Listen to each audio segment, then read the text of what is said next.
Hey, okay, so today I'm gonna be doing an eyeshadow tutorial, and this is probably one of my most popular eyeshadow looks. Every single time I do this, I get tons of compliments and get lots of questions. So I refer to this eyeshadow combo as my summer sunset. Whenever I think of summer sunsets, I think of oranges and golds and pinks and even some purples, and those are the exact colors I use with this particular eyeshadow combo. So this right here is gonna be the palette that I'm working from. So this one right here, this is Hija. This one is Gold Digger. This is Leo. This is As If. This one's been used a lot, but this one's Sabrina. And then this right here, this is just a brush cleaning tile so I can clean off my brush between colors. Now, before I dive into the actual tutorial, one of the things I absolutely love about Seint's eyeshadows is that you can buy them as individual colors. So the benefit of that is that you can completely customize your eyeshadow palette. So you can see right here, all of these tins magnetize to their compacts, and you literally can pick and choose whatever colors you want as eyeshadows and then just create and customize your own eyeshadow palette.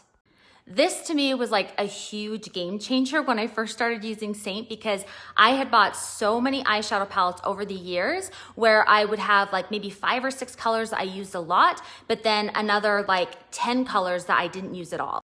And I hated that because then it just meant that I had a bunch of wasted eyeshadows, and when my favorites ran out, I just had to throw away the whole palette and buy a new one. And that just felt like a lot of wasted product and a lot of wasted money. So this has been a game changer. So as you can see with this Sabrina, the one that's almost gone, I've just got some little bit left there on the edges. I literally can just pop this tin out and replace it with a brand new Sabrina when the time comes. And I don't have to mess with any of these other ones. I can just use them until they're... Okay, so now let's dive into the tutorial. So first, I've gotta move my bangs over to the side here. Now, one of the first things that I do when I'm applying eyeshadow is I always like to put on a primer. So as you can see on my eyes, there's a lot of variation in colors, and using a primer is gonna give me a more even base. A primer also gives the eyeshadows something to grip to, so they're gonna last longer. They're also going to be more pigmented when there's a primer on your eyes. So for my primer today, I'm actually just using my main Seint Highlight shade. This color is Candlelit, and I'm just gonna put that all over the lid there. And I'll do the same thing to the other side and give me that nice even base. And then whenever I use my highlight color as my primer, I always like to set it with the Vanilla Dust setting powder that Seint has, just to kind of make sure that there's no creasing and no issues with that. So I'm gonna start, this is the eyeshadow brush. I'm gonna use the fluffier, bigger end of it. And before I start using it, I'm actually going to just kind of wipe it on this brush cleaning tile, just because there's kind of some residual color from the last time I did my eyeshadow. So now that my brush is nice and clean, I'm gonna dip it into this color Leo, and I'm going to put this into my crease. So I'm just doing like a windshield wiper motion, and I'm just kind of going back and forth there in the crease. Now, one thing to note is that I actually went a little bit above my crease when I was applying Leo, and the reason why is because I have slightly hooded eyes, and if I go a little bit above my crease, it's gonna make my eyes look a lot bigger. So I've gone ahead, I've applied it to both sides now, and now I'm actually gonna switch brushes. Technically, I could just flip it over and I could use this smaller end of the eyeshadow brush, but I actually wanna use the Smudge brush. This is another great eyeshadow brush, and it's a little bit bigger and a little denser. So I'm using the more domed end of the Smudge brush, and I'm just gonna dip it right here into Gold Digger, and I'm going to apply this right onto my eyelid. And I'll just distribute that nice and evenly. So now that I've got that color on both of my lids, what I can do is I can take the Smudge brush and I can take whatever is remainder on it of Gold Digger, and I can just put it right here along my lower lash line. But since I already have the eyeshadow brush, I usually will just switch over to it, and I'll use the smaller end of it just because I feel like it gives me a little bit more of a precise application there. And I just go ahead and I put Gold Digger using that brush. And the reason why I like to have that eyeshadow along the underneath part of my eyes is because I feel like it kind of ties the top and bottom together, and it just kind of frames your eyes a little bit more. So now I'm actually gonna switch over to another brush, and this brush is called the Multitasker brush. And if you don't already have this brush, it's kind of a must-have in my opinion, because just like the name suggests, it does a variety of things. Just to give you an idea of what you can use this brush for, it can be used to spot treat, it can be used to do your nose contour, you can use it for eyeshadow, for eyeliner, to line your lips, to apply your lip color, to do your eyebrows. I mean, you kind of get the point. So obviously for today's tutorial, I'm gonna be using this brush to do my eyeshadow as well as my eyeliner. And I'm gonna start by using the bigger flat end. And I'm gonna go ahead, I'm gonna dip this into the eyeshadow Hija. So then I'm gonna take this brush and I'm gonna kind of line it up with this outer edge of my eyeshadow. And I'm just going to kind of pat it down and just kind of pull it inward towards the center of my eye, but just distributing it on that outer edge.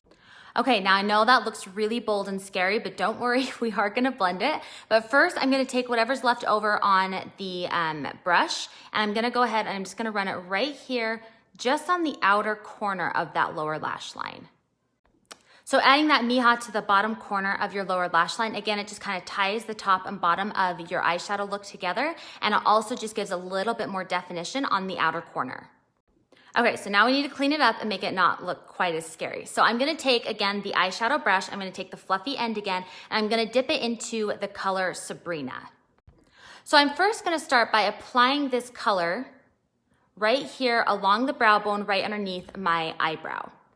But once the bulk of that color has been distributed, I'm gonna then start going over the rest of the colors in really soft circular motions, just to start blending those colors together. And the key is to just use a very light hand. So now you can see that after blending it, I haven't dulled the boldness of the colors, but I've softened up all of the edges and given them more of a seamless look because they all blend together now. Okay, and then as the final step, I'm gonna take the Multitasker brush again, I'm gonna flip it over, and I'm going to apply this color as if along my lash line to give me a little bit of an eyeliner. Now, this color by itself tends to scare a lot of people away, but don't let it, because like I said, this actually makes a great eyeliner. And the reason why is because this color tends to make a lot of eyes really stand out. And the reason why I think this color works so well with so many different eye colors is because it's kind of a purpley blue with a little bit of a cooler tone to it. If you have green eyes, the purple in it is going to really make them stand out. And if you have blue eyes, the blue is going to accentuate your blue. And then if you have like brown eyes just work with every eyeshadow color, but they actually tend to be really pretty with blues and purples. So it's just perfect all around. So to apply this, I'm going to take this small end, I'm going to dip it right into the as if, and I'm going to go only about halfway over, and I'm just going to apply this to the outer half of my lash line. I don't want to go the full extent. So as I'm applying this, I'm just hugging it right up against my lash line. I don't want a big, bold, fat line. I want something that's thin, but adds that pop of color and definition. And then once I've got it along the top lash line, I'm going to do the same thing just on the outer corner. I'm just going to apply it hugged right up against the lower lash line on that outer half. And then before I go ahead and finish off my eyes with like my mascara, I'm gonna go ahead and I'm gonna clean up where I've got some of this fallout. So typically when I do my eyeshadow, I typically do it first, and that way if there's any fallout, I can clean it right off, and then I can do the rest of my face makeup without having any issues. But obviously I already had my face makeup on today, so I'm gonna show you how you can clean that up. That's kind of one of the things that I love about using Seint's cream makeup is that it's really forgiving and it's really easy to clean up any mistakes. So what I'm gonna do is I'm just taking this is the buff brush, and I'm just gonna go ahead, take my brightening highlight, and I'm just gonna kind of run it right along where I've got that fallout underneath my eye. And I'm just gonna kind of pull it upwards along this outer edge to kind of clean up that part as well and make it so that there's no droopy eye. It's gonna kind of pull it upward and give my eye a little bit of a lift there. Okay, and then that right there is the finished look of the Summer Sunset eyeshadow. Now, everything that I used you can find in the link in my bio, and then if you have any questions at all, definitely be sure to reach out and ask me because I am always happy to answer your questions.